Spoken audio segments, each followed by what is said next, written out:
There you go. Oh, we're not doing the intro? Well, I don't know how to do it. Hey guys, Plutarch's not here. We have two dumbasses. Oh, there goes our monetization. We don't know how to work technology.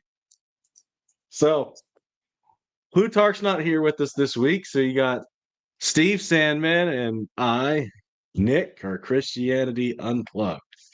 And I'm still So eating today, my I'm he's still still eating eating his my burrito. supper. It was supposed to have an intro, but I messed that up. Oh well. I'll learn how to work StreamYard one of these days. Maybe. Yeah. Hey, in love, I should figure out how to do StreamYard, right?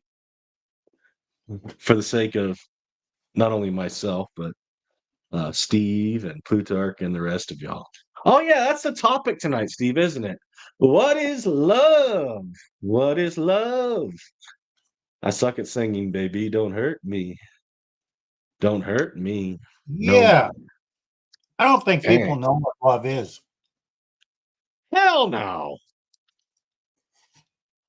I mean, the Beatles say, all you need is love. But what the hell is love in a world where all is one?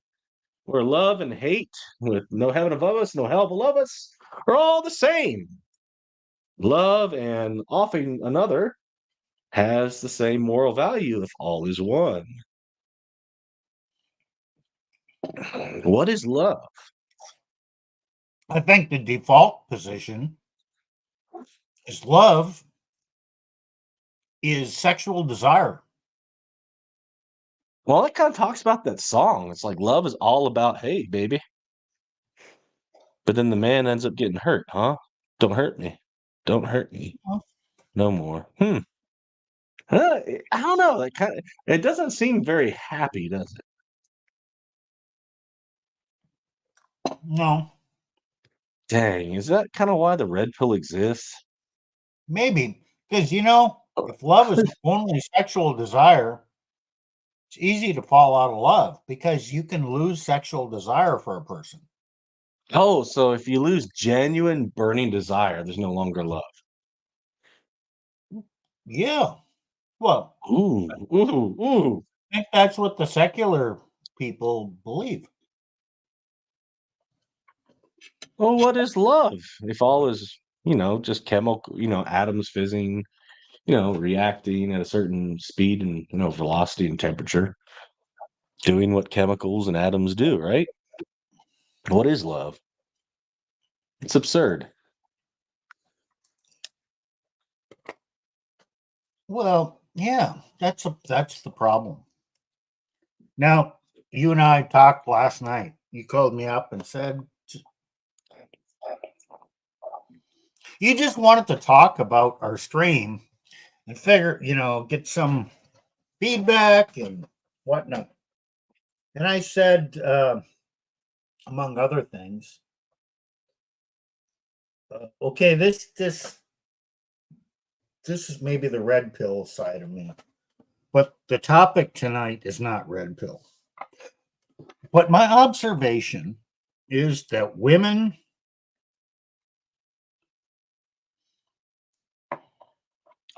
think about everything based on their experience. What they have felt in the past, the events that have happened to them. So if you ask them a question, they think back to what have I experienced and what were my feelings about that and apply Their that. point of reference is different, huh? So their Well, standard it is. point of reference.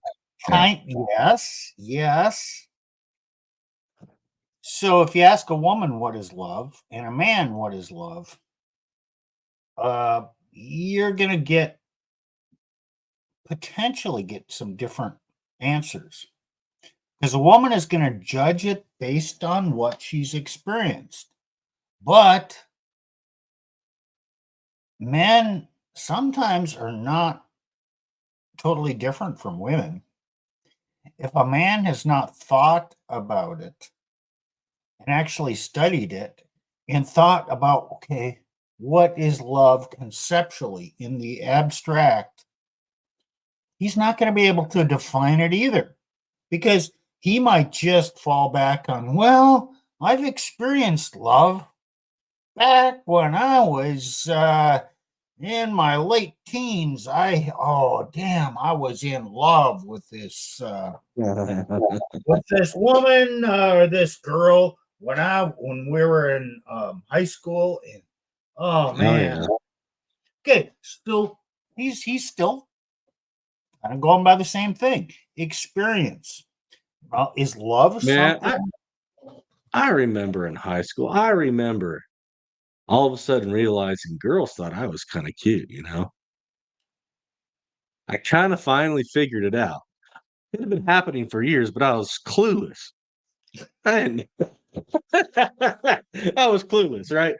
Then I kind of figured it out, and then man, I thought I knew what love was.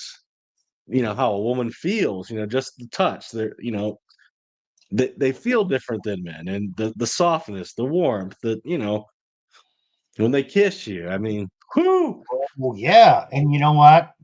They got all those wonderful curves. yeah, And you long to put your hands kind of all over and yeah, hug them and love them and, kind of feel those curvy parts. Oh, that must be love. well, it's not unrelated. I'm gonna say it's not unrelated, but that's not love. Well, it is love. That's Eros. See, Okay. that's what, but it's not. It's not.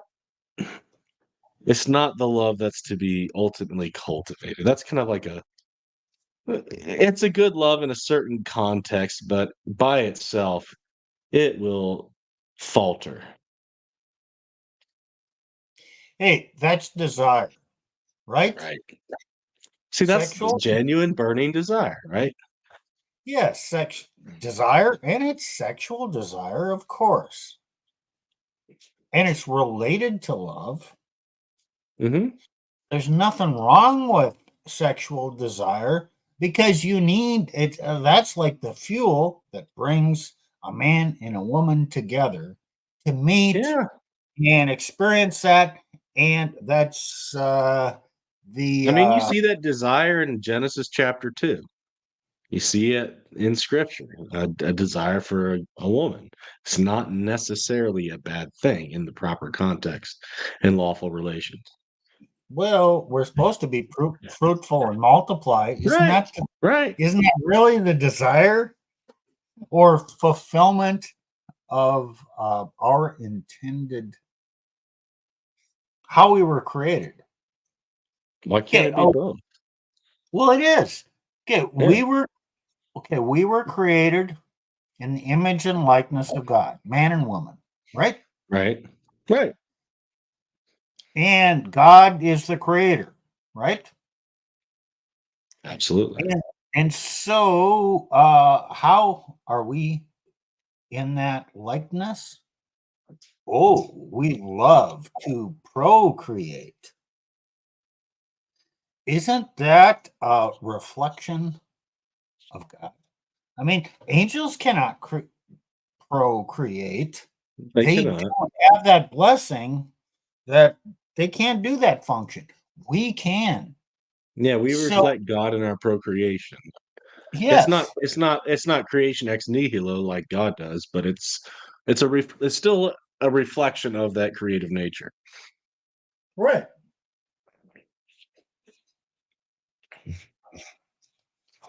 So now that we've kind of gone through this, now we're going to have to tap into what is love because Mm. I don't know many people really understand it. So, is love only about a woman, a man and a woman? Oh, you mean like the RP is so focused on intersexual dynamics, and they talk about love and how it evolves, all about man and woman and this and that, and well, some of them they kind of touch on it and talking about how a man needs to have a band of brothers and stuff. I'll give him that, right? But Sure. it seems like it's neglected in its broader aspects. It's so hyper focused on sexuality. It is. Yeah. And sexuality is important. But okay, well, what about brotherly love? Didn't we Is, talk isn't, about that? Yeah, we talked about that for a isn't long there time. a Latin word for that? I mean, a Greek word or Greek, Latin. Philadelphia? Well, you feel filial Yeah, yeah. or filial, however you want to say that. So, how many Yeah, types of love in the Greek are there? You have phileo. agape, But that's where you get Philadelphia is a city of brotherly love. That's where I was getting that from. Sorry. right? Okay, that's Although it's fine. anything but that these days, by the way. Yeah, maybe there's some rainbow love going on. Yeah. Okay. But yeah, so there's So, phileo, there's eros, there's agape. yeah, agape is generally the overall heading and maybe the apex of it. Yeah. Yeah. And there's yeah. So filial. I'm getting my Greek and my Latin mixed up. So Hey, that's fine. I'm okay, yeah. But There's we're talking about storge as well. There's also storge as well, and Dabney talks storge. about that a little bit. Yeah, Dabney talks about that a little bit and I don't talks know about about that that one. I mean, I've yeah, not studied. he applies that to kind of motherly love, but yeah. Oh, okay. Yeah. Well, let's talk about filial love. And I have not ever been in the military, but I know a little bit about it because I'm a man. Just not about any tactics or stuff, but guys go in, sign up for the military. They go through basic training, and they learn how to fight. And it's kind of designed to make a team out of a bunch of men to form them, and you form some really close bonds with other men. And if you're ever in really difficult situations, war, crisis situations, there are all kinds of stories about men who uh, sacrifice for other men and who Paul care. talks about that. Noah talks about that. He talks about Saving Private Ryan and Yeah, the the captain. I think was it Miller who died for Ryan, right? right. And he cries about that, but he doesn't reveal it to his wife what moves him so much. That is true. Hey, is no greater love hath a man than to give his life for his brother. Yeah, John 15, verse 13, I think. Yeah, yeah. So, okay, what do we find in there? Does that reflect God's love for us? I think so. Christ is the utmost example. Ex- except he did it with people that were in rebellion against him in sin, who were full of sin, haters of God. Yet he died for them to reconcile them to God, even though nothing in them, was appealing to God. True enough, they weren't deserving of love, but Yeah. let's not go too deeply into the Christian stuff right now. You'll get your chance at the end. I know. You know how Um, I like to jump the gun. but that love involves sacrifice. Absolutely. And so that's what you were talking about. And it's Um, not, to be fair, it's not just the Christians, Jesus, but although the Christians get yeah, it the best, I Jesus think, right? demonstrated the sacrifice, but brotherly love, when you're willing to give your life for your brother, That is just giving of self. You give of yourself. You give your entire self. You give your life. You will do whatever it takes. That is the Mhm. supreme act of love. And in many ways, that is a higher form of love than your love Right. for a woman. Yeah, so you could say you could can you hear me? Yeah, I can. Yeah. Okay. So so I imagine it's like, there's a, so he pulls a pin, throws a grenade, and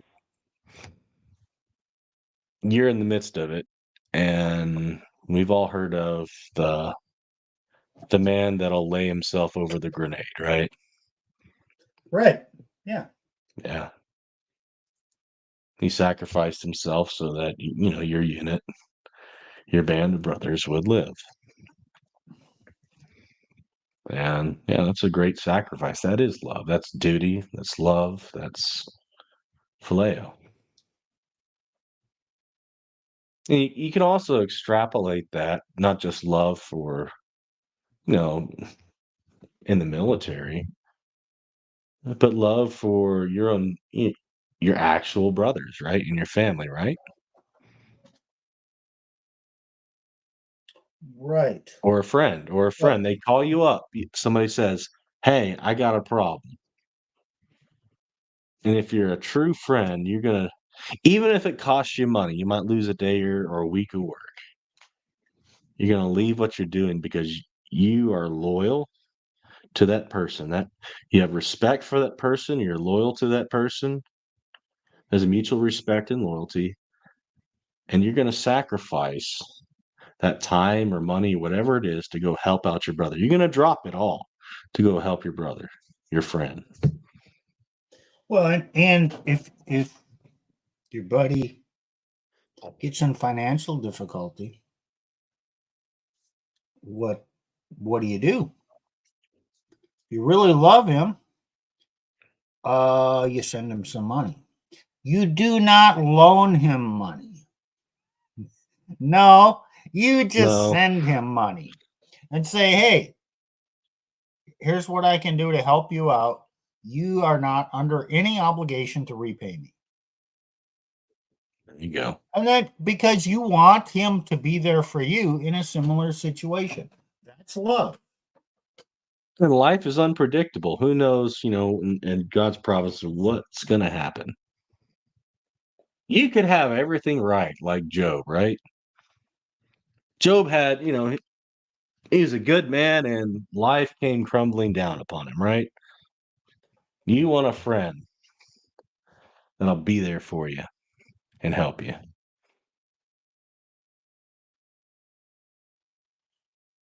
True. Yeah.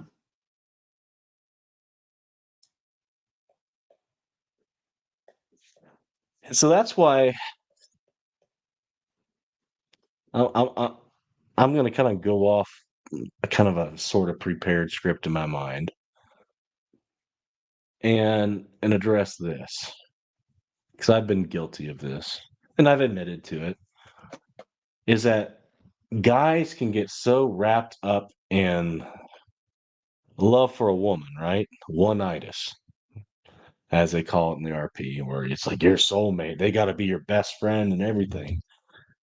That a man cuts himself off from the guys that care about him, the guys that will criticize him and build him up, the guys that'll be there for him when, you know, shit hits the fan, so to speak. And yes, yes, because that's happened to me. Yeah. And maybe all women kind of try and separate him from his friends. But if you have a woman that has a cluster B disorder or is leaning towards a cluster B disorder, which is the most prevalent, are borderline personality disorder or narcissistic personality disorder. Oh, she will try and separate you from your friends. It's just, I don't think it's conscious. It just happens. You know what I mean, Nick? Yeah. Well, why don't you spend more time with me? Don't you love me? We need to spend more time together. We need to go on this night, do this together, yada yada yada. You get wrapped up, and especially if And you have your kids. I mean, and you're I so don't busy with like that. your parents. I don't want to spend time over there. Why do Yeah, you keep doing this and that with them? Why do you keep talking about them? Why do you keep dragging me to their house on the holidays? Don't you realize how they treat me? Don't blah blah blah, and it's uncomfortable and blah. Okay, I'm just yeah. oh yeah, I'm. You probably have heard some of that. Many men have. Well, or it's all about one side of the family and not the other. So, Her yeah, side, not there's your that. side, Yeah, where or people can help you that love you, right? yeah. Yeah, yeah. So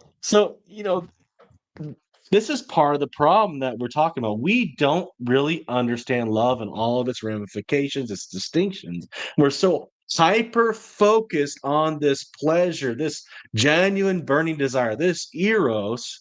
We have no freaking clue what love is. And in fact, we're going to screw up whatever love that you should have in the conjugal relationship. You're not going to have safeguards. You're not going to have safeguards for that conjugal love because you've so isolated yourself from the full picture of God's love for you or love in general.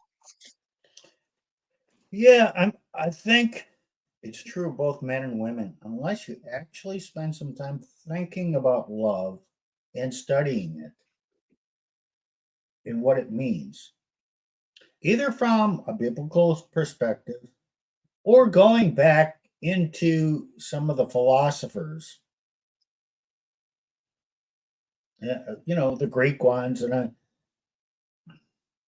I've not studied that, but correct me if I'm wrong.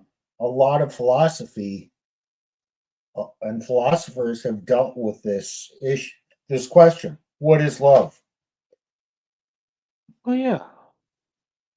So you I don't don't have always to get agree with them. biblical, No, I don't always right? agree with Okay, them. I think they fail, but they can still touch on important truths or aspects of love. right. So Oh, you don't have to go to the Bible to study this.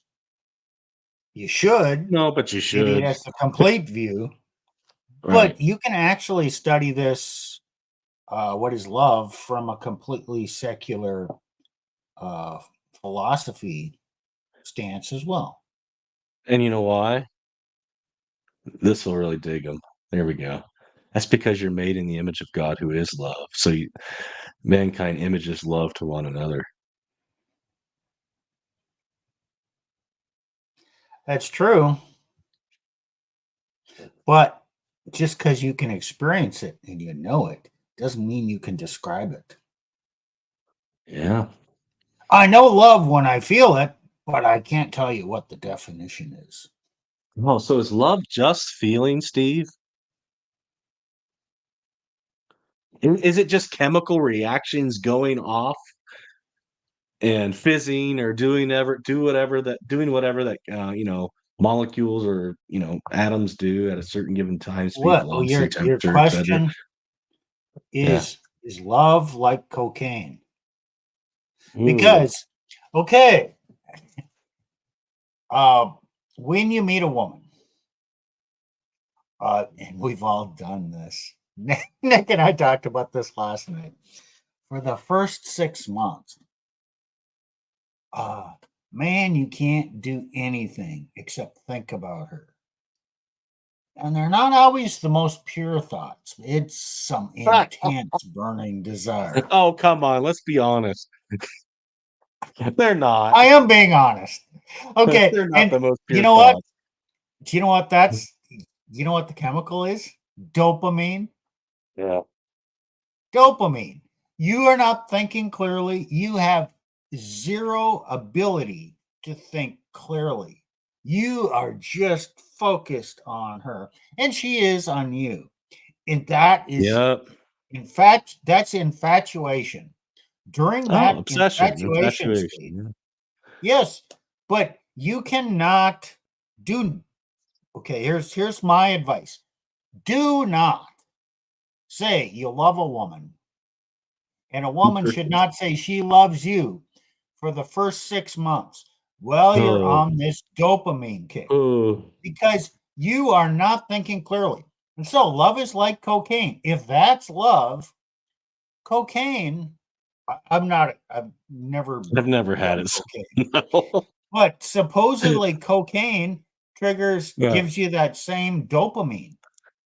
So Huh. infatuation is like dopamine, or maybe, or like cocaine. Cocaine is a version of crack, or crack is a version of cocaine. So maybe Got cocaine infatuation too. is like crack. And so, okay, well, I'm into this woman for 2, 3, 4, 6 months, and all of a sudden I'm not feeling it. Well, maybe I should get rid of her and find another woman so I can get another hit of this infatuation high. Another hit of genuine burning desire. Yeah. Mhm. Okay. I don't know. What do you think, Nick? Are a lot Well, of men doing that? They're just moving from yeah. one kick to the next kick, one high to the Well, I next think. high. Oh, well, women do that especially because they're so regulated by their emotions and experiences, That's very true. Yeah.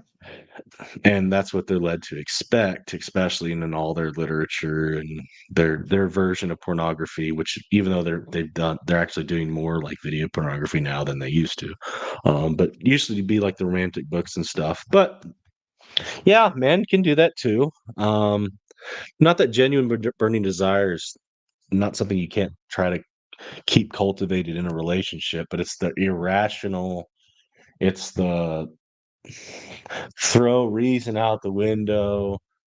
This is the most perfect person in the world because you just have this extreme amount of chemicals going off in your body and brain or whatever. And that cools down after 6 months. Yeah.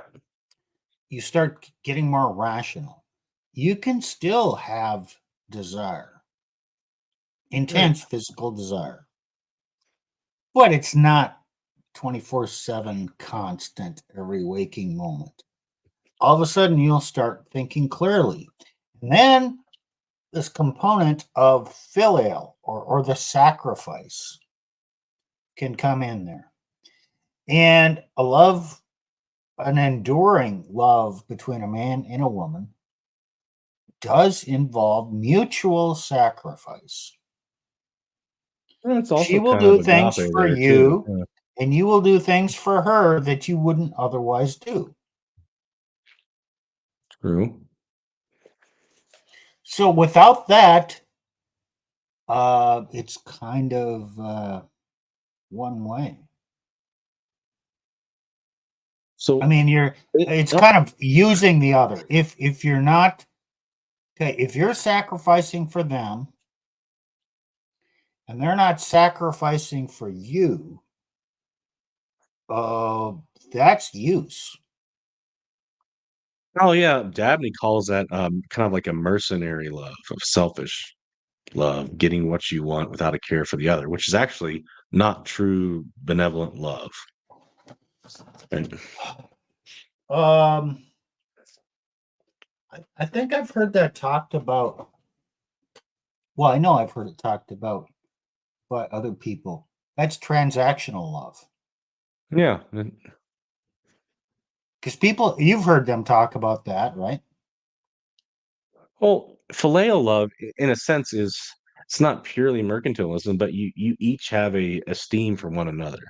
A mercantile love is you want to get the benefits of another person or the benefits of a relationship while not wanting to reciprocate them back, and you don't actually have a genuine care for the person that you're receiving the benefits in the name of love for. It could be that, or it could be you scratch my back, I'll scratch your back.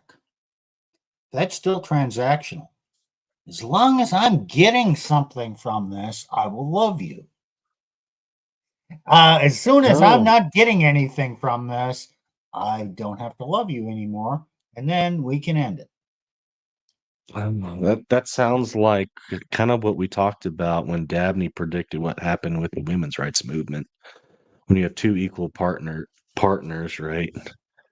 It just whenever they lose the benefit, one leaves, and you raise, generations of bastard children that ruin civilization. Yeah.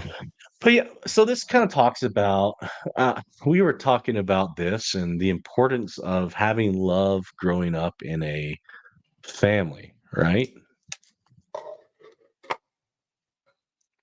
Yeah. Because it kind of I goes mean, isn't past just the feelings that men, but especially women, pretty much all go for. It's just that crazy cocktail of emotions, and it goes away. And well, I'm not getting anything anymore, so I'm going to leave. That's because they actually don't have a good point of reference also. So a lot of the problems with, some men, but also modern women, is they have no good valid point of reference of knowing what stable, genuine love is. And why is well, that? they get no. Why do you think that, Steve? Well, okay, love is taught through living in your upbringing. So you have your example, ideally, example of a father and mother, and the mother, okay, I'm going to use a bad word here, submitting to her husband and Mm. modeling love as submission. And he is working his ass off and doing whatever it takes to provide for the family. And they're united in their purpose of raising the children. But she lets him be the man and the head. And then, okay, so that love is modeled. So the children see this hierarchy and they know, oh, we listen to dad. And then, okay, especially for daughters, as they get older, the father corrects his children, his sons and his daughters. And correction is necessary to for your formation to instill self-discipline in young people so they have self-discipline when they get older. Well, how do you get self-discipline? Well, it involves discipline. It's not okay. It's not punishment. Well, it could be partial punishment. It's consequences, but it's discipline. It's a different word. And that's another word people don't understand. So unless this is modeled and experienced, people grow up without the example of knowing what love is and knowing, okay, in the US, we think we're individuals. Well, no, it'd be better to think of us as products of an interrelation in our families and our culture. We are not the center. We are just a part of a cog in the machine. Other people helped us, formed us. Our beliefs were formed by other people. We impact them, they impact us. So, this I'm an individual and I can do whatever I want doesn't really work. You have Pull to look yourself at up by your yourself. own bootstraps, huh? Well, yeah. I mean, yeah, it's possible, But is that the best way to go through life? I mean, as you Well, get no, older, because you maybe love find also that takes more. relationships. Go ahead. Well, it's like you said, love doesn't exist in and of itself in an individual bait. You have to have another. Yeah, you do. Yeah, that's why God's a Trinity. Anyways, yeah. So you have to have another. So this whole rugged individualism, which hypocritically the church lambasts against, but then holds it against men when they get screwed over. On the other hand, um, yeah, love, it's all your fault, but they excuse the whole community, right? And they all lay it upon the man who's not the one, generally not the one at fault for the failure of a relationship, with the break, which means a failure of Yeah, love. I think you're going too far there. We're not Okay. assigning blame here. Men, Okay. they might have half the blame, That's true. but they don't have all the blame. Let's just leave it there. The blame is shared between men and women. So also last night, we talked about this. Nick and I talked about this. Okay, we've talked about brotherly love, the filial love. And now, as an example of how a woman, what was the other motherly love? Yeah, mother's loves for her children.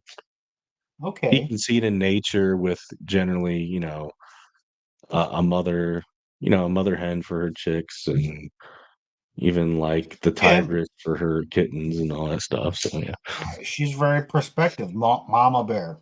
But I'm going to yeah. talk about another aspect of that women can use as a model. So let's start out with the first rebellion, which happened in Oh, heaven, and that was oh, Lucifer. that's where you're going. Okay, yeah, okay, yeah, Yeah, and yeah, Lucifer rebelled against God. And you in did. Latin, the the two words that I always remember is what he said, or this descriptor of what he did is non serviam. Non-Servio, I, non-Serbian or Servio? uh, I don't know. I'm not a scholar in this. Okay, It's non-Serbian, non-Servian. That I will not serve. Paradise I Lost by will John not Milton. serve. Yeah, yeah. Okay, so he said, I will not serve God. I will be the center. I will do my own thing. I will go my own way. Okay, so that started it. Then he tempted Eve, and we know what happened there. Now, I'm just using this as an object lesson.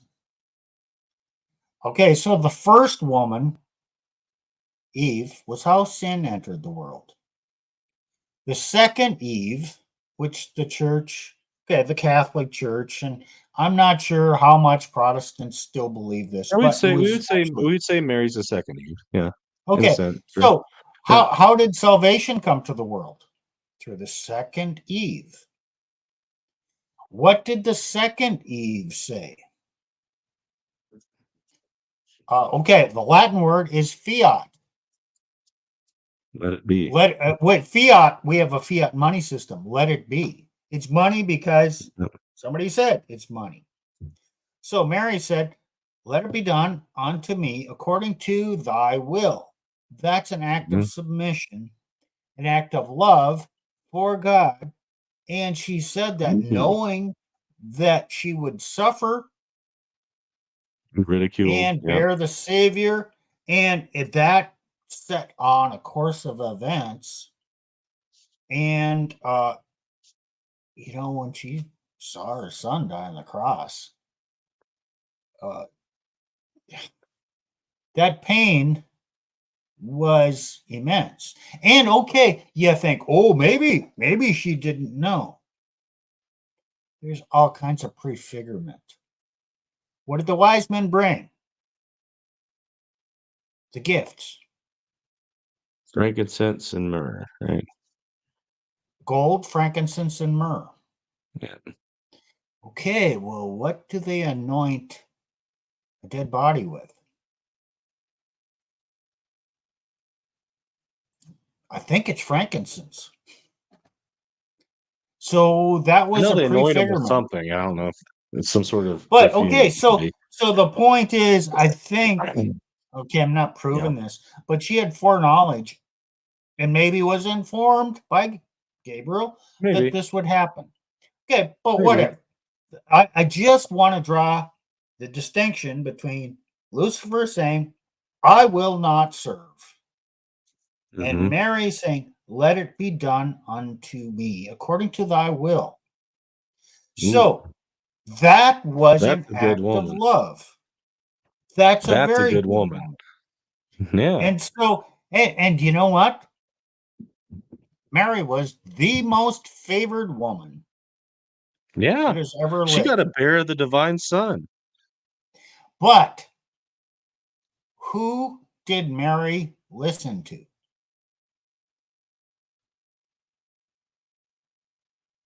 At what point in time? Throughout her after the birth of Jesus. Well, of course, she listened to God. She listened to her husband, and she Yes, listened to okay, her okay. son. Her husband got the vision. Go to Egypt. Flee to Egypt. And what did he say? Hey, pack up your bags. We're going on this long journey. Did she say, I don't want to do that? No. Okay. In the perfection that Right. God had met, since Mary was Theotokos, the Yeah. bearer of God. Okay, she was in high esteem. Joseph, yeah, he was a man. He was potential. Just think of him as somewhat lesser in grace than Mary, lesser favored. But yet, Mary listened to Joseph. Okay, now is this so hard to believe? This hierarchy? So then, when Jesus was a young boy, he learned from his father, Joseph. Oh, And was Joseph greater than Jesus? No. But their no, hierarchy was still there was still there. a And hierarchy. Joseph Yep. and Jesus was still obedient to Joseph. Okay, all Absolutely. these, okay, hierarchy is here. And this all relates to love. You don't have to be greater, but Hmm. sacrifice and knowing, okay, I'm going to say Yeah. this, know your place. Well, isn't there like, God's the commandments can be fulfilled in love? And like, so basically, the Ten Commandments is about God's love. This is who I am. This is righteousness. I'm giving this to it, you in love, so you know how to worship me correctly, do what is right, and love one another. So the fifth commandment is honor thy father and thy mother. And from that, you get the basis of how man is to how man is to act and in regards to the hierarchy and family, church, and commonwealth, according to the Westminster Shorter Catechism and Larger Catechism, and pretty much the rest of the church would agree on that as well. Oh, so love includes commands, love includes hierarchy, love includes duties. Imagine that. Love includes action and sacrifice in those duties and relations, and according to that hierarchy.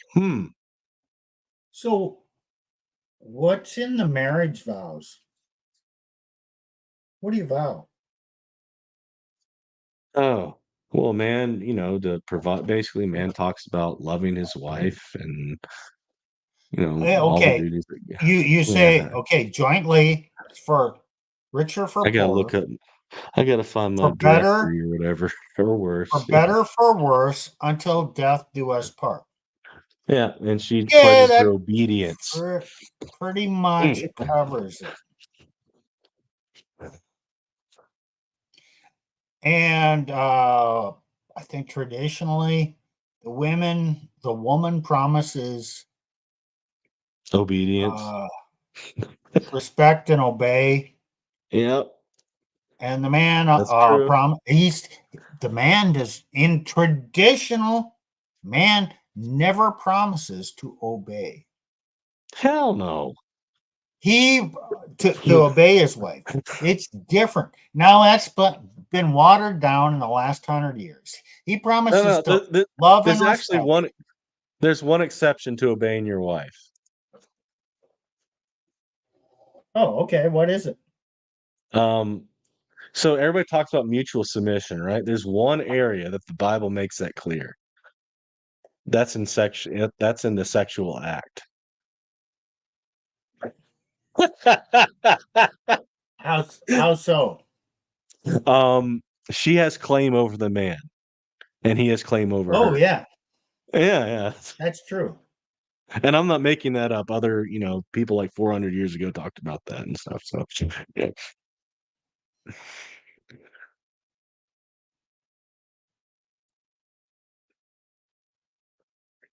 You know, you know what?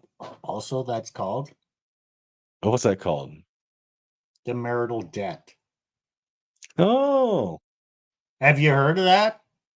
yes. You owe a debt to your spouse to have because they have conjugal rights over you. So you are Hmm. in debt to them. Yeah. Gee, this sounds like obligation, a very sacred uh, contractual obligation. Marriage is Mm. not just a covenant. Oh no, it's not a contract, it's a covenant. You dummy. Covenant A includes covenant is a contract, it but and more personal and yeah. is a sacred contract. Yeah, there you go. So, hey, marriage, yes, it's a covenant, but it is a sacred contract. Therefore, it's a contract. You convey rights to the other person. And Hmm. this involves sacrifice. And oh, here's another concept I'm going to bring up. Love is not a feeling, it's a decision, it's an Yes. act of will. Or it's not merely And a we, feeling. We can put it that way. Yeah. mm, Yeah. okay, right. So in the past, there were arranged marriages. Absolutely. That's pretty much most of history. So husband and wife didn't get together based on their feelings. They were No. put together by the families. Hmm. They said an oath.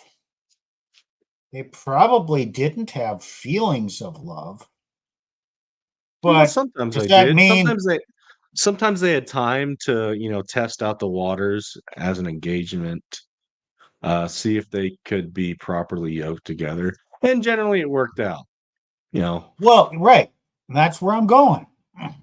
Yep. Wasn't instigated or initiated by feelings, but it could develop as an act of will,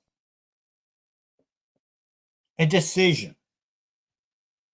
Yeah, I have friends that like some of my friends are from India. They still have they have arranged marriages and they learn to love the other person. They are generally acquainted with them somehow.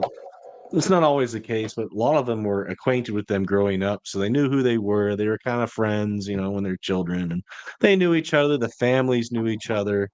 The families were invested in that bond, in holding it together.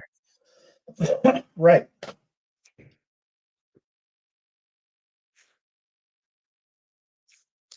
Something that's kind of missing from modern marriages, but and generally you see that they grow to, love one another. It's not just about genuine burning desire. Although Yeah, you and want so the genuine burning desire, but it its basis is not that. Therefore, that's not what you're winning them with. Therefore, that's not what you're winning them to. if you talk to people who have been married, let's say 30 years, Mm-hmm. now you talk and you hear honestly, uh, they've probably gone through one, at least one, maybe two or three really difficult times where, hey, there was a period of months, maybe even years, where it they just wanted to get away. They wanted to end it, but they stuck it through based on the Right. decision and a commitment. And you know what? There probably wasn't much burning desire during that period. There Right. maybe even wasn't much conjugal union. Mm-hmm. And then they get through that period because they don't throw in the towel immediately when things get difficult. And that love returns, and it can return Mm-hmm. at a more deeper level, maybe not the same kind of burning desire, although a certain aspect of that returns too. But as we get older, our our desires are not as intense as when we're young, True. at least So desires of the sexual nature are not as intense. right. So I think Steve, what you're getting at, what you've been taught, we've kind of been going around, kind of beating around the bush about is modern marriage is so hyper focused on eros, they forgot phileo. And there's a sense of familial love, like love as a family, love as a group, loyalty for that family and group that women traditionally had in bygone era when they had stable families and families were invested in the marriages that modern marriages don't have. And so a lot of times these modern marriages, it's not about phileo at all. It's based upon the eros. And so when the eros goes, generally, especially the women, men can do it too, but especially the women, because it's all about the feels, right? They're gone. And Well, they've probably been gone 80%. before the man even knows. Before the man Okay, even probably knows. yeah.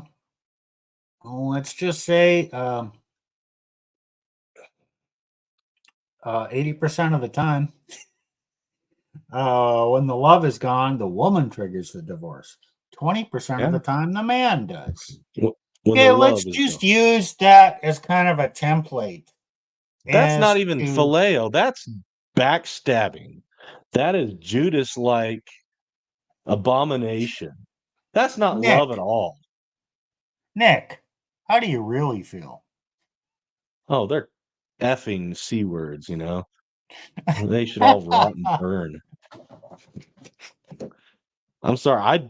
I hate disloyalty. I mean, growing up as a man and with the friends that I had, it's just the worst thing you could do was betray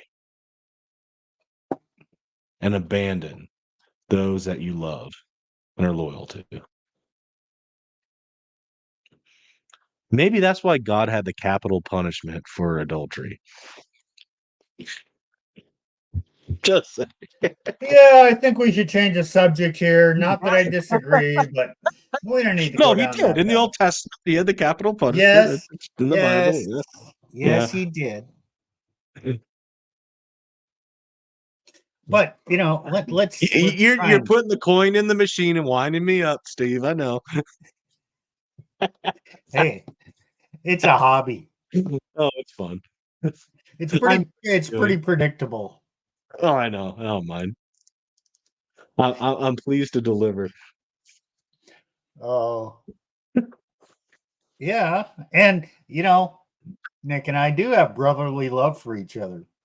And we like having a good debate about philosophical things, good natured back and forth about Presbyterian versus Catholic. Hey, you know what? I, It's fun for me and it's fun for him. I Right. don't know. It works for us. So there's phileo love, right? There's also agape love, which is a higher form of love. Since we're about the hour mark, we're getting close. I'll start talking about that. Oh, I gotta find my notes. That's the wrong sermon notes. What I didn't realize is I was really fleshing this out as my marriage was being planned to be destroyed while I was preaching on First John. I was totally oblivious to the crap that was going on, and I was committed to love. Oh, the irony. But so I got some notes. It said the word used for love in the text, and I was preaching on so First John 2, verses 7 through 11. I was talking about agape, and the word that it was actually ha agapone from the verb agapao, to love, or noun form, the agape love. So love, many people say, love is not only a feeling, but is to be acted out, put into action, that love is an action. Webster's dictionary gives the definition of the verbal form, um, to hold dear, to cherish, in its noun form, strong affection for another arising out of kinship or personal ties. But also, I put, for our purposes, unselfish, loyal, and benevolent concern for the good of another, as one, the fatherly concern of God for humankind, and two, brotherly concern for others.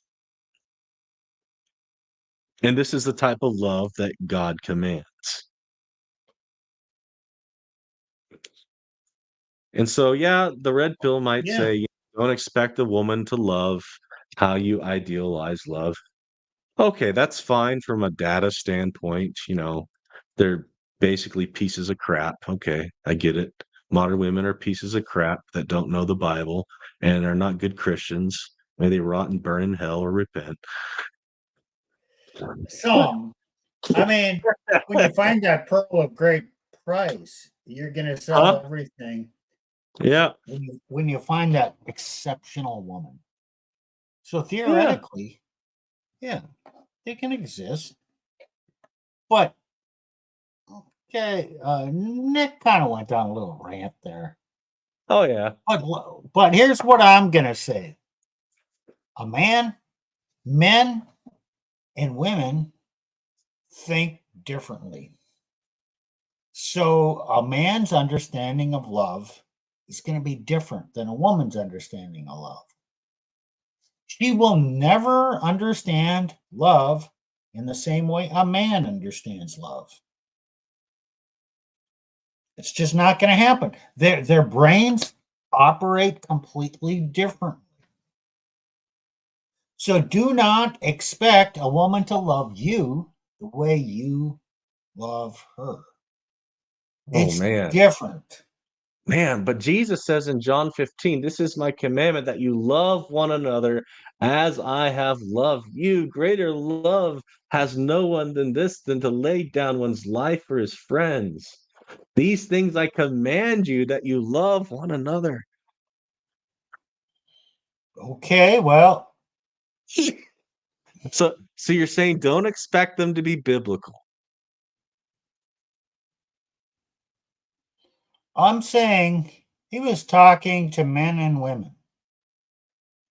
Yeah, the commandment is the same for both. Uh-huh. But isn't there something that Paul says about a woman not being permitted to have authority over a man? If she doesn't understand Yeah. something, she should go ask her husband. Yeah. So That's First Corinthians chapter 14. Yeah. maybe he has the ability to think abstractly and understand something Mm. beyond his experience in a more profound way than she can. So he can understand something. And then if she doesn't understand it, she can come and ask him, and then he can explain it to her. Don't expect her to have the same innate understanding because her nature and desires and the way her brain works is different. So don't expect her to experience and view the world the same way you do. Okay, and I don't know the mind. I don't know the intricacies of the mind of a woman. And so Neither do I also cannot say that her ability to love is lesser than a man's ability to love. It's just different. I don't know which is greater. I don't. I can't judge that. I can't judge the relative abilities between the two. I just know they're different. So yeah, there's difference, but yet they're still commanded. So this is how I take it. Yeah, here is God's standard, and it's still applicable throughout all times and places, right? And yet Sure. here's the data we receive. And here's the data of the unfortunate common experience of men today.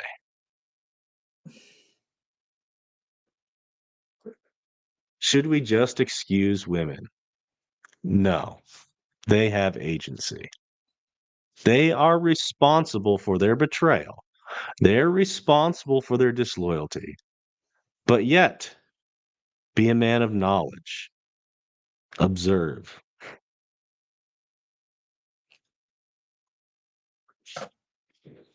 And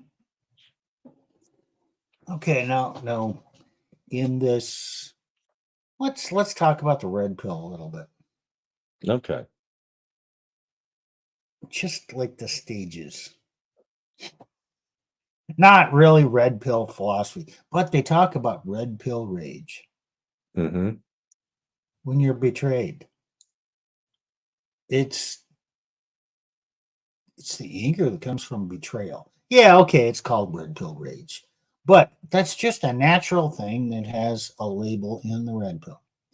It's the anger that comes from betrayal. And you can choose to hold on to your anger and your rage and your blame. But that is poison. It'll poison you. And yeah, you can't just give it up. You got to experience it. But at some point, you can say, well, I can continue to hate and rage, or I can let it go and recognize that my ex wife is a fallen individual. Yes, she betrayed me. Yes, she did all this. Uh, but she's God's creature. She's no longer, she rebelled against me. She's no longer under my authority. I no longer have any obligation towards her. I give her back to God, God the Father. Yep. Hey, I can't deal with her. You deal with her. And then you can love her in a distant kind of abstract way and not hate. Because, you'll learn a lot about love by kind of forgiving someone who betrayed you, not condoning their behavior, not Right. excusing it, but forgiving. And this is, I'm probably not doing justice to this concept, but you also need to think about this in relation to love. And yeah, okay, I'm not telling you what to do. There's just a lot of stuff in this stream that I think would be a good idea to think about. Mm-hmm. And you're going to have to wrestle with it in your own mind. What is love? What is forgiveness? Because we all have hurts and Right. guilt. Now, Love okay, sometimes includes sacrifice, right? right. Sometimes. And we all have baggage. You want to carry around all that emotional baggage Mm-hmm. and hate and gripes with you? Oh, man, that's a lot of work.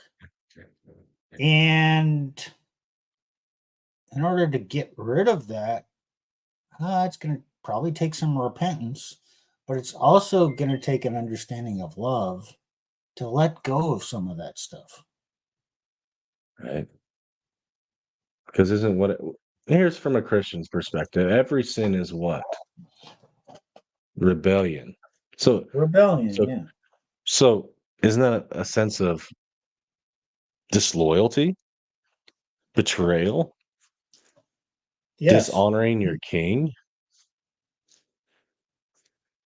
And yet every man does this, even the Christians, every day. And yet how can Christ bear patiently with us? Yet he died for us, right? And yet he still bears patiently with stubborn, sinful, rebellious, dumbass people like me, right? Every day. Yeah, well, it's good to sometimes reflect on your behavior and realize, okay, I was acting like a dumbass there. I was being prideful. Yeah, maybe I better practice some humility and admit that I was wrong. And there but what is it? There but for the grace of God go I. Right. Now, it doesn't excuse behavior, and there's certainly degrees of heinousness of sin that we should not take lightly. You know, not all sins are, I would say he's Catholic, I'm Protestant, but he might generally agree with me. Yeah, I would he would probably disagree on this. I would say all sins are mortal, but some sins God especially hates. He'd probably agree with the especially hates part though. Well, there is a matter of consequences and degree of sin. Right. Telling a Like lie is not the same as killing somebody. absolutely. Well, like didn't Jesus say to Pontius Pilate, he who handed me over to you, something like that, has committed the greater sin? I think so, yeah. Yeah, yeah. So, yeah, okay, the Catholics talk about um, mortal and venial sins. Venial sins, okay, can you can confess to God, or you can use holy water and cross yourself, and with contrition in your heart, okay, you're good to go. The more serious sins need to be confessed. Okay, you know what? You're free to disagree with me there.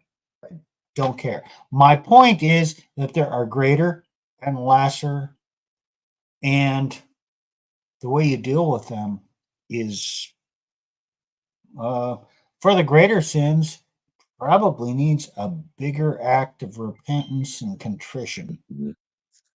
and they're harder to deal with. But Yeah. they're all serious. But yeah, what was even the righteous man sins 7 times a day or something? Well, I know we That in the sin Old my Testament. confession says we sin daily in thought, word, and deed. So Sure. yeah. So Yeah. okay, let's not get caught up in the intricacies of the differences between Right. Protestant and Catholic. The same. Okay, if something is true, and I've told this to Nick, there's going to be an aspect of that truth in your whatever your faith tradition denomination is. And you know what? If it's not there, maybe you're in the wrong one. Because not all Protestants believe the same things Nick Presbyterians believe. So there's aspects in certain uh, denominations that they may overlook or even not recognize.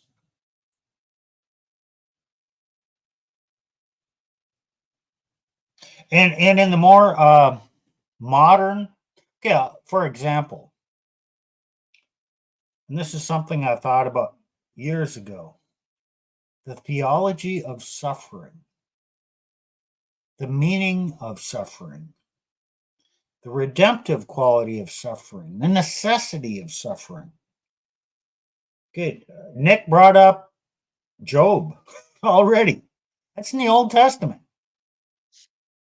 Okay, that's suffering. And you better, your version of Christianity or your version of secular morality or whatever better come up with an understanding of suffering and the meaning of suffering. Because suffering is a human condition and it's going to happen. And if you don't know how to mentally deal with it, you're going to struggle. It's not just because you lost frame. War happens. Crazy Right. things happen to even the strongest men, and they can succumb. You are not in control of every aspect in this universe. You're not that kind of man. And You are not God. okay, and you know what? And suffering Think can about happen. all these things because a better understanding of suffering will help you to understand love. Because suffering is to give your life for your brother. Suffering is what Jesus did, the Christ, Absolutely. to offer his life for our sake. It was immense suffering and sacrifice, but that was an act of love. Right. So maybe The you greatest can't understand demonstration. love without understanding suffering. Right. Because even the Good Samaritan, there's a sense of suffering economically, right?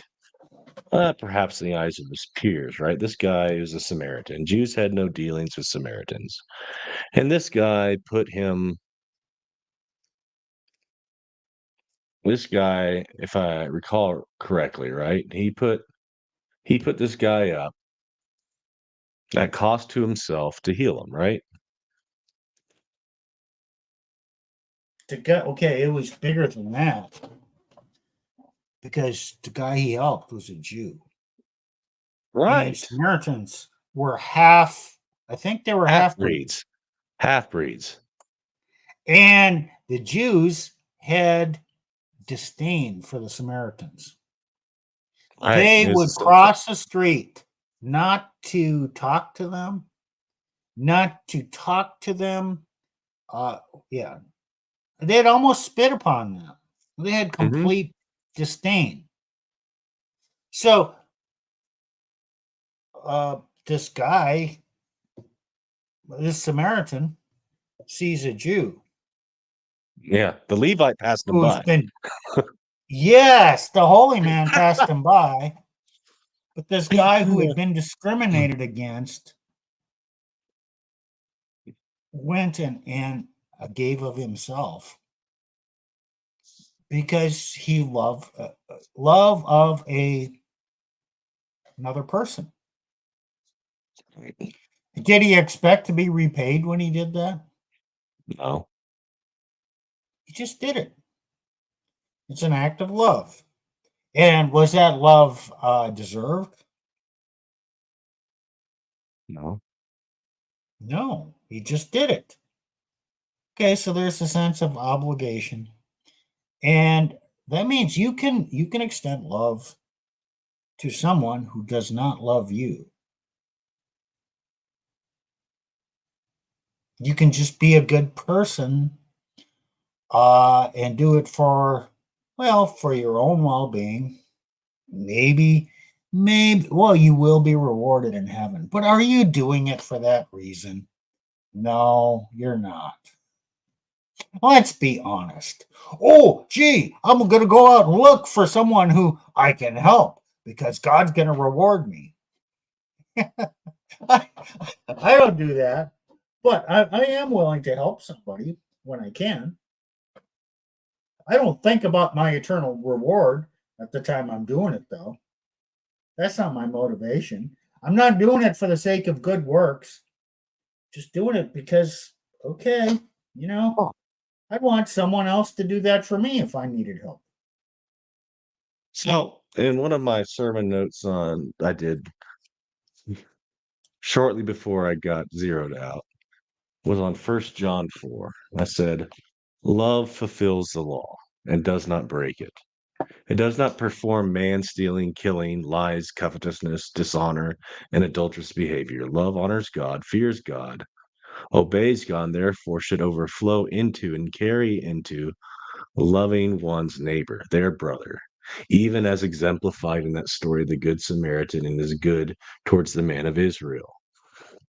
Instead, abiding in Christ, being born again in Christ, knowing the love of God for us in Jesus Christ now enables us to follow after God, even as he loved us perfectly, and in Christ perfectly obey God and his commandments.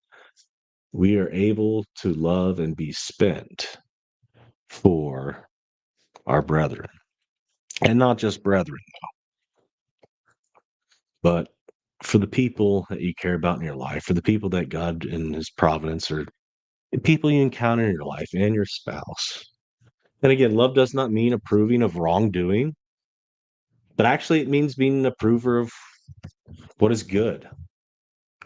Love is willingness and even action of a lawful denial of self for the good of another. Love may look like doing what is best in the sight of God for your family, even if it costs how people may view you or costs you money, time, and friends. Love may not look like giving due honor. Love may look like giving due honor to your husband, especially after he's had a bad day. For husbands, Oh, love you looks had to like not. throw that in there. Oh, I did. But then I also said love looks like for husbands not becoming bitter, but persisting in love for their wife despite the sinfulness of their wife. Loving your Oh, brethren also. man. You pointed out women are sinful. Oh, Oh, I yeah. already hate. I was Oh, the even women would handed. hate you for that. You see how I was even handed, but I got called out on this one too for that. For loving your brethren also means being involved in each other's lives where appropriate, practicing hospitality, praying for one another, seeking to build each other up. Iron should sharpen iron, not the fiery spread of rumors and gossip. Wink, wink. Yeah. Okay. But Nick, yeah. all I heard was blah, blah, blah, blah, blah, blah, blah. Women are sinful, blah, blah, blah, blah, blah, blah, blah, blah, blah. No Rumors and wonder. gossip. No wonder you got criticized. Oh yeah, that relate to the fifth, sixth, seventh, eighth, ninth, and 10th commandment. Yeah. And Galatians 5:14 says, for all the law is fulfilled in one word. Even in this, thou shalt love thy neighbor as thyself. Okay, there you go. So, but who loved us? What is the actual foundation of love? I'm gonna go there, Steve, since we're close to the end. Okay, I'll well, you pull know up. what? Let's do a cautionary. I hope we haven't lost any secular viewers that we have. But you know what? You have to go back to the Bible, even if you're not Christian.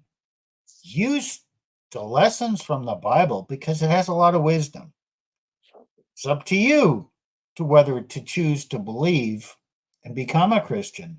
But just because Christians believe something doesn't mean you should disregard it as something that only Christians should believe. So go All ahead. right. Well, we're not just atoms fizzing. Love isn't just atoms reacting, right? No, there's natural and supernatural, or just material and immaterial. So the love of God, you can see first. I'll just go to Scripture first, and then I'll talk about some old sources. You can see in verse 12, right? John chapter 15, 12, and 13. This is my commandment, that you love one another as I have loved you. Greater love hath no man than this, that a man lay down his life for his friends. And I'll go to John chapter 4. There we go. And I'll start here. There we go. Here, so start at verse 7. Beloved, let us love one another, for love is of God, and everyone that loveth is born of God and knoweth God. He that loveth not knoweth not God, for God is love. So love is identified as an attribute of God. But then it's exemplified here in verse 9. I guess I could share the page. Actually, I don't need to do that. I got some information I can't contractually obliged. So I'll just read it. All right. In verse 9, in this was manifested the love of God toward us, because that God sent his only begotten Son into the world that we might live through him. Herein is love, not that we loved God, but that he loved us and sent his Son to be the propitiation for our sins. Beloved, if God so loved us, we ought also to love one another. So you see the theology proper, God is love. It's an attribute of God. It's not the only attribute of love. Love is not the only attribute of God. Don't make that mistake. But it is an attribute of God. God is the foundation of love. But the greatest manifestation of love is not just creation, but really sending his Son, taking his Son, Jesus Christ, who took upon himself human flesh, who suffered. He fulfilled all righteousness, fulfilled all the law, suffered, was crucified, dead, and buried, and stayed under that estate for 3 days.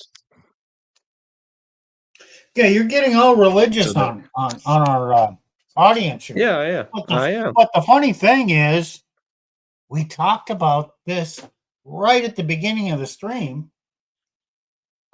Love involved sacrifice, and men can understand that. Men in war, sacrificing for your brother, laying down your But he did life. this to rebels. He did this to rebels. He did this to those that would spit upon his face.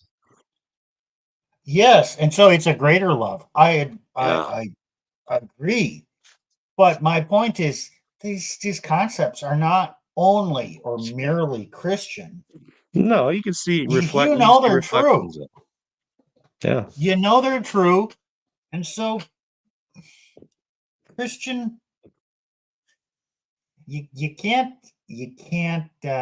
dismiss Christian truths because they're Christian and say, well, I'm agnostic or I'm a different religion. You know, something that's true is true everywhere. At least at its kernel of truth. So, you're going to have to really wrestle with this and think about this. Question is, what is love? And it's more than a feeling. And I recommend delving into it. People like Francis Turretin, they talk about God's love, and they divide it up into a threefold love of philautia, philanthropia, and electophilia. So, and then you can all divide it into benevolence, beneficence, and complacency. And so God doesn't love everyone all the same all the time. And Dabney also picks up on that as well. So you can read The Practical Philosophy of Robert Louis Dabney. He's got a whole section where he talks about the social affections. He talks about the nature of love, benevolence. He says, so here we can say, here's the theology and practical application. Love appears in warmer degrees for fellow citizens, for neighbors, for friends, for near kindred, for benefactors, for husbands and wives, for children. He says, one of the desire One is the desire of welfare of the object love, the other desire of a response from the object love. These characterize love as benevolence, benevolens, the beneficent affection. Can one delight in a friend and not crave to have the friend delight in him? The two must go together. Then he talks about spurious loves. And I'm not going to get into that. We kind of talked about that and talks about mercenary love. And he says, woe to the heart of the victim, which lacks the wisdom necessary to detect the fiend in the angel's, is it livery or livery? I've never had to pronounce that word. But they're Well, clothed like an angel. So a lot of the church treats women like angels these days. So he was kind of applying that to men, but I'll apply that. You can apply that to men too, but I'll apply it to women. Woe to the heart of the victim, which lacks the wisdom necessary to detect the fiend or the woman or the man in the angel's livery.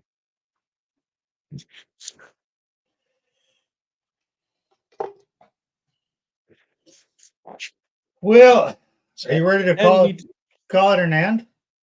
oh yeah. So guys, what is love?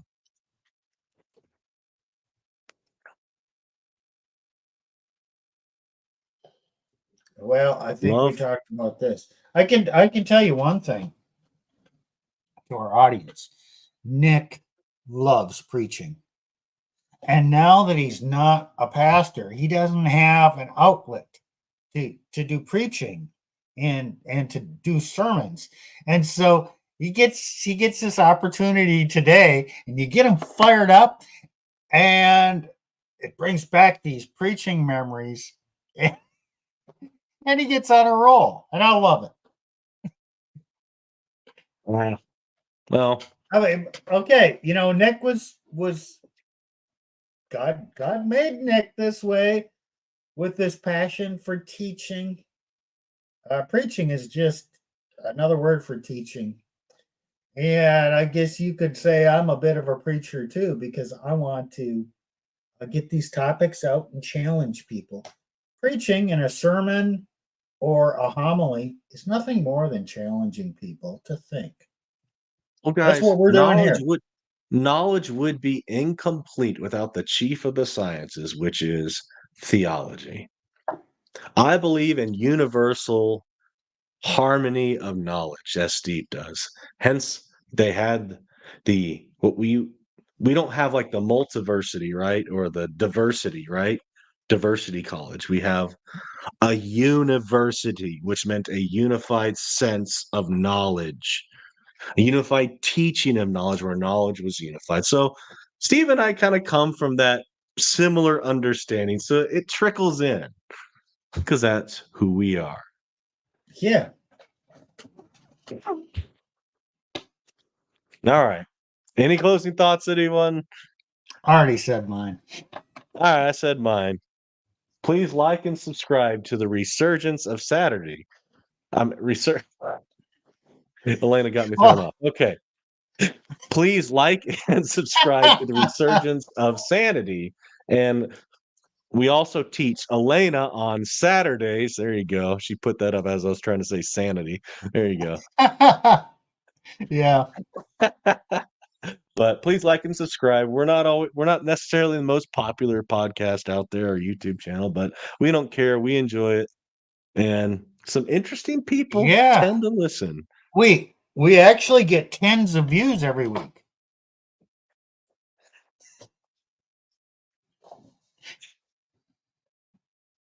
It's not the number, but sometimes it's the quality of the listeners. Oh, and it's sometimes who is listening to what you say. Because sometimes you can have an impact far beyond what might be apparent by your viewership. Yeah. And you know what? I'd still do it anyways. Yeah. Me too. All right. Well, thanks for joining in, guys. Please join us on Monday at 7:45 Central Time, 8:45 Eastern Time, 6:45 Mountain Time, 5:45 Pacific Time. And don't you have a topic you're doing Monday, Steve? Yeah, it's two parts. I forget what it is now. Do you Weren't you remember doing what I'm talking about? No, it was on this guy, right? And the four, was it the four horsemen or something? Oh yeah, the four horse. Okay, John Gottman talks about the four horsemen of the apocalypse. This is different than the apocalypse four horsemen stream we did, but basically predicting divorce by these behaviors. One of them is contempt. So we're going to talk about that on part one. And part two is a while ago, I developed a further explanation of what, I built upon his work. And so, yeah, that's going to be in part two. All right. So, what behaviors predict divorce? That's going to be really the theme for Monday. It sounds interesting, Steve. I think a lot of people should join in and listen. Man, I wish I'd listened when I was a little younger. Hey, please listen in, guys. Thanks for joining us. Please like and subscribe. I'll see you next time. Take care.